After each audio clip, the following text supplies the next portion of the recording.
राधे राधे प्रिय भक्तजनों, आपका स्वागत है आपके अपने YouTube channel magical world of Achyut पर। आज हम इस वीडियो में श्रीमद् भागवत महापुराण में 10वां अध्याय सुनेंगे।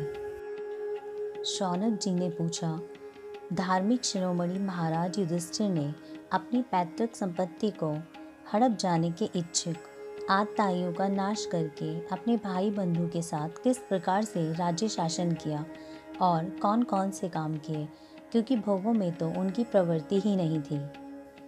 सूत जी कहते हैं, संपूर्ण सृष्टि को उज्जीवित करने वाले भगवान श्री हरि परस्पर की कलह अग्नि से दग्ध कुरुवंश को पुनः अंकुरित कर और युधिष्ठिर को उनके राज्य सिंहासन पर बैठाकर बहुत प्रसन्न हुए। भीष्म पितामह और भगवान श्री कृष्ण के उपदेशों के श्रवण से उनके अंतकरण में विज्ञान का उदय हुआ और भ्रांतियां मिट गईं।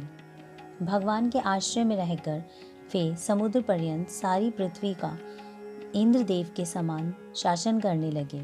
भीमसेन आदि उनके भाई पूर्ण रूप से उनकी आज्ञाओं का पालन करते थे। युधिष्ठिर के राज्य में आवश्यकतानुसार यथेष्ट वर्षा होती थी।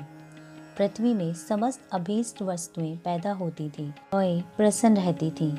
नदियाँ, समुद्र, पर्वत, वनस्पति, लताएं और औषधियाँ प्रत्येक ऋतु में यथेष्ट रूप से अपनी अपनी वस्तुएं राजा को देती थी। अज्ञात शत्रु महाराज युधिष्ठिर के राज्य में किसी प्राणी को कभी भी आदि व्याधि अथवा दैविक, भौतिक और आत्मिक क्लेश नहीं होते थे। अपने बंधुओं का शोक मिटाने के लिए और अपनी बहन सुभद्रा की प्रसन्नता के लिए भगवान श्री कृष्ण कई माह तक हस्तिनापुर में ही रहे। फिर जब उन्होंने राजा युधिष्ठिर से द्वारका जाने की अनुमति मांगी, तब राजा ने उन्हें अपने हृदय से लगाकर स्वीकृति दे दी।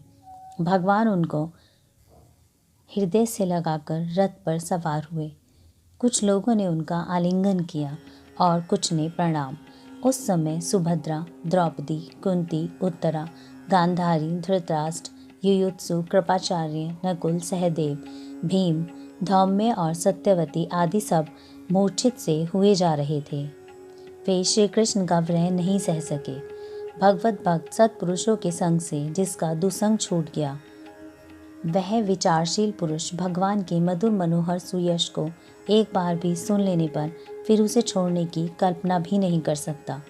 उन्हीं भगवान के दर्शन तथा स्पर्श से, उनके साथ आलाप करने से तथा साथ ही साथ सोने, उठने बैठने और भोजन करने से जिनका संपूर्ण हृदय उन्हें समर्पित हो चुका था, वे पांडव भला उनका विरह कैसे सह सकते थे। उनका चित्त द्रवित हो रहा था। वह सब निर्निमेष नेत्रों से भगवान को देखते हुए स्नेह बंधन से बंधकर इधर उधर दौड़ रहे थे। भगवान श्री कृष्ण के घर से चलते समय उनके बंधुओं की स्त्रियों के नेत्र उत्कंठावश उमड़ते हुए आंसुओं से भर आए, परंतु इस भय से कि कहीं यात्रा के समय अपशकुन न हो जाए, उन्होंने बड़ी कठिनाई से उन्हें रोक लिया। भगवान के प्रस्थान के समय मृदंग, भेरी, वीणा, ढोल, नरसिंगे, धुंधुरी, नगाड़े, घंटे और दुंदुभियाँ आदि बाजे बजने लगे। भगवान के दर्शन की लालसा से कुरुवंश की स्त्रियां अटारियों पर आ गईं और प्रेम, लज्जा और मुस्कान से युक्त चितवन से भगवान श्री कृष्ण को देखती हुई उन पर पुष्पों की वर्षा करने लगी। उस समय भगवान के प्रिय सखा अर्जुन ने अपने प्रियतम श्री कृष्ण का वह श्वेत छत्र, जिसमें मोतियों की झालर लटक रही थी और जिसका डंडा रत्नों का बना हुआ था, अपने हाथों में ले लिया।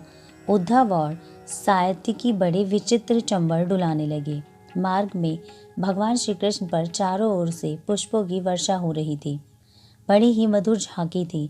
जहाँ तहाँ ब्राह्मणों के दिए हुए सत्य आशीर्वाद सुनाई पड़ रहे थे। वे सगुण भगवान के तो अनुरूप ही थे, क्योंकि उनमें सब कुछ है, परंतु निर्गुण के अनुरूप नहीं थे, क्योंकि उनमें कोई प्राकृत गुण नहीं है। हस्तिनापुर की कुलीन रमणियाँ, जिनका चित्त भगवान श्री कृष्ण में रम गया था, आपस में बातें कर रही थी, जो सबके कान और मन को आकृष्ट कर रही थी। वे आपस में कह रही थी, सखियों, यही वे सनातन परम पुरुष हैं, जो प्रलय के समय भी अपने अद्वितीय निर्विशेष स्वरूप में स्थित रहते हैं। उस समय सृष्टि के मूल ये तीनों गुणों में भी नहीं रहते। जगत आत्मा ईश्वर में जीव भी लीन हो जाते हैं और महतत्वादी समस्त शक्तियाँ अपने कारण अव्यक्त में सो जाती हैं। उन्होंने ही फिर अपने नाम रूप रहित स्वरूप में नाम रूप के निर्माण की इच्छा की तथा अपनी काल शक्ति से प्रेरित प्रकृति का, जो कि उनके अंशभूत जीवों को मोहित कर लेती है और सृष्टि की रचना में प्रवृत्त रहती है, अनुसरण किया और व्यवहार के लिए वेद आदि शास्त्रों की रचना की।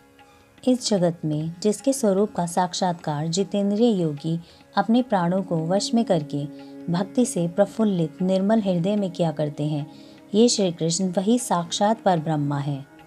वास्तव में इन्हीं की भक्ति से अंतकरण की पूर्ण शुद्धि हो सकती है, योग आदि के द्वारा नहीं। सखियों, वास्तव में ये वही हैं जिनकी सुंदर लीलाओं का गायन वेदों में और दूसरे गोपनीय शास्त्रों में व्यास आदि रहस्यवादी ऋषियों ने किया है, जो एक अद्वितीय ईश्वर हैं और अपनी लीला से जगत की सृष्टि, पालन तथा संहार करते हैं, परंतु उनमें आसक्त नहीं होते। जब तामसी बुद्धि वाले राजा अधर्म से अपना पेट पालने लगते हैं, तब ये ही सत्व गुण को स्वीकार कर ऐश्वर्य, सत्य, ऋत, दया और यश प्रकट करते और संसार के कल्याण के लिए युग युग में अनेकों अवतार धारण करते हैं। यह यदुवंश परम प्रशंसनीय है, क्योंकि लक्ष्मीपति पुरुषोत्तम श्री कृष्ण ने जन्म ग्रहण करके इस वंश को सम्मानित किया है। वह पवित्र मधुबन भी अत्यंत धन्य है, जिसे इन्होंने अपने शैशव और किशोरावस्था में घूम फिर कर सुशोभित किया है। बड़े हर्ष की बात है कि द्वारका ने स्वर्ग के यश का तिरस्कार करके पृथ्वी के पवित्र यश को बढ़ाया है। हो भी क्यों ना, वहाँ की प्रजा अपने स्वामी भगवान श्री कृष्ण को बड़े प्रेम से मंद मंद मुस्कुराते हुए उन्हें कृपा दृष्टि से देखते हैं, निरंतर निहारती रहती है। सखी, जिनका इन्होंने पाणी ग्रहण किया है, उन स्त्रियों ने अवश्य ही व्रत, स्नान, हवन आदि के द्वारा इन परमात्मा की आराधना की होगी, क्योंकि वे बार बार इनकी उस अधर्म सुधा का पान करती है, जिसके स्मरण मात्र से ही ब्रज बालाएं आनंद से मूर्छित हो जाया करती थी। ये स्वयंवर में शिशुपाल आदि मतवाले राजाओं का मान मर्दन करके जिनको अपने बाहुबल से हर लाए थे तथा जिनके पुत्र प्रद्युम्न, साम, आम आदि हैं, वे रुक्मणी आदि 8 पटरानियाँ और भौमासुर को मारकर लाई हुई जो इनकी हजारों अन्य पत्नियाँ हैं, वे वास्तव में धन्य हैं, क्योंकि इन सभी ने स्वतंत्रता और पवित्रता से रहित स्त्री जीवन को पवित्र और उज्जवल बना दिया है। इनकी महिमा का वर्णन कोई क्या करे। इनके स्वामी साक्षात कमल नयन भगवान श्री कृष्ण है, जो नाना प्रकार की प्रिय चेष्टाओं तथा पारिजात आदि प्रिय वस्तुओं की भेंट से इनके हृदय में प्रेम और आनंद की अभिवृद्धि करते हुए कभी एक क्षण के लिए भी इन्हें छोड़कर कहीं नहीं जाते। हस्तिनापुर की नारियां इस प्रकार बातचीत कर ही रही थी कि भगवान श्री कृष्ण मंद मुस्कान और प्रेमपूर्ण चितवन से उनका अभिवादन करते हुए वहां से विदा हो गए। अज्ञात शत्रु युधिष्ठिर ने भगवान श्री कृष्ण की रक्षा के लिए हाथी, घोड़े, रथ और सेना उनके साथ दी। उन्हें इस निवश यह शंका हो आई कि कहीं रास्ते में शत्रु प्रभु पर आक्रमण न कर दे। सुदृढ़ प्रेम के कारण कुरुवंशी पांडव भगवान के साथ बहुत दूर तक गए। वे लोग उस समय भावी विरह से व्याकुल हो रहे थे। भगवान श्री कृष्ण ने उन्हें बहुत आग्रह करके विदा किया और सात्यकी, उद्धव आदि सभी प्रेमी मित्रों के साथ द्वारका की यात्रा की।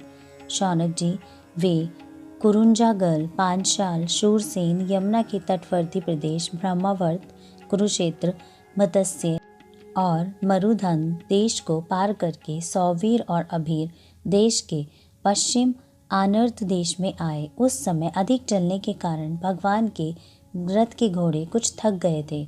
मार्ग में स्थान स्थान पर लोग उपहार आदि के द्वारा भगवान का सम्मान करते। सायकाल होने पर वे रथ पर से भूमि पर आते और जलाशय पर जाकर संध्या वंदन करते। यह उनकी नित्यचर्या थी। राधे राधे।